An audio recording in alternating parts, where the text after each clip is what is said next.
What's up guys, Robert Optimal Bodies. What is the optimal rep range to be doing in the gym? Well, this comes down to your goal. So, starting at 0 to 5 reps, that's going to build a lot of strength, and that's mainly because the weight is so heavy. So if you're going to failure, 1, 2, 3, 4, 5 reps maximum, that's going to be a lot of weight. So all that weight coming down you, it's on the way down that you're causing the little micro tears in the muscle fibers, which we spoke of before. So that's where you're going to get a lot of muscle damage, and you're going to create something called myofibrillar hypertrophy. So basically this means the actual muscle fibre, the muscle is getting bigger because it's the actual fibre. So if you got like a piece of chicken or steak, rip it apart, you're trying to eat it, that's the fibres, that's what you're going to grow. So this sounds great, it's like, well, why don't we just go really heavy? The problem with this is 1 to 5 reps doesn't take that long. A set of 1 to 5 reps, obviously down, bang, 2-3 seconds if you're only doing a couple of reps. That research is showing that that's not enough stimulus to create like a growth pathway. Your brain hasn't realised what you're doing.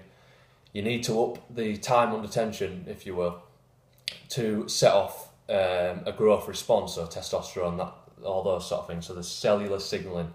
So if you're doing a lot of weight, you get a signal from your body to your brain that you need to grow the muscle. So if you're a powerlifter, or you're just looking to get really strong, or you're not wanting to look that big, maybe for some women or even some men, they just want to be strong, they don't want to look all bloated up like a big bodybuilder. 1 to 5 reps is going to be your rep range. You're going to get a bit of growth, strength, but you're not going to look massive. That's why you see a lot of powerlifters, or you see these guys in the gym, you look at them, they're loading up the squat rack or whatever, and you think, "Crap, he's not going to lift that," and they turn out to be really strong. They're a lot stronger than they look.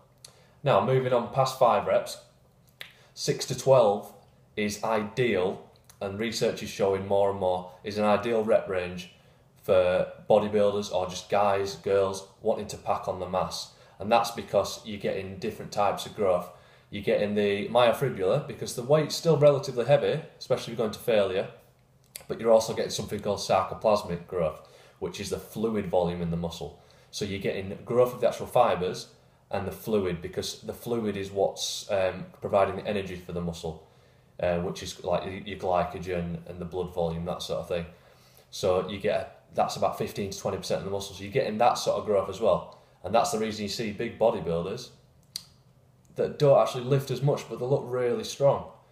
But they're not as strong, and that's because they're getting this fluid in the muscle that's making it look bigger, but it doesn't give you that much strength. That's the fibres that are contracting, it's just giving the energy to the fibres. So 6 to 12 is probably what I'd recommend for most people. Most people going to the gym, let's be honest, to look big. They want that big, powerful look. You want 6 to 12 reps, and that's because you're getting the actual mechanical damage, but you're also getting something called chemical irritation in the muscle. So you're getting lactic acid produced. So once you get past that 6-8 rep range, lactic acid gets produced, and that turns on growth hormone. So you're getting this chemical irritation that's stimulating more growth, which is great. Past 12 reps, the weight is usually it's too light to cause actual damage. You're getting a lot, it takes quite a while to do the reps, but the weight's not sufficient enough. So you might get more of the sarcoplasmic growth, but not the myofibrillar, which is not optimal for someone who's wanting to get big and strong. But if your sport involves endurance, that you need to be going for long periods of time, so any like long distance runners, CrossFit falls into that category a lot. It's a lot of time where you're doing intense effort for a long period of time. You're not doing a quick set, resting and going again. So again, these people don't want to get too big, or they just want to have good endurance. Then 12 plus reps up to 20, depending on your sport, it all changes. That's what you want to go for, and you won't get too big, but you will have good endurance. Now, the main point of this video is, no matter what your goal, whichever rep range you've fallen into, you want to go to failure. And that is, if you're not going to failure, you're only doing what your body is already capable of. So you need to take it beyond failure. Body will think, damn, we need to adapt, we failed at that task, we need to make some physiological changes, which could be having muscle growth, or more fuel in the muscle, more oxygen, etc. Your heart's going to work harder, all that sort of thing. You're going to get cardiovascular adaptations. That's why your body has to adapt to be able to do the task again.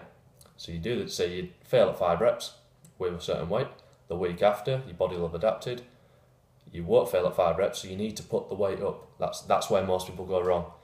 If you're doing the same weights each week, your body's already adapted to do that, so you need to give it that stimulus to growth. So pick your right rep range and just make sure you're providing a new stimulus each week, whether it's extra reps with the same weight or slowly creeping the weights up. 1, 2, 2.5 kilogram jumps in small muscle groups, maybe 5, 10 kilo jumps in big squats and deadlifts and your bench press.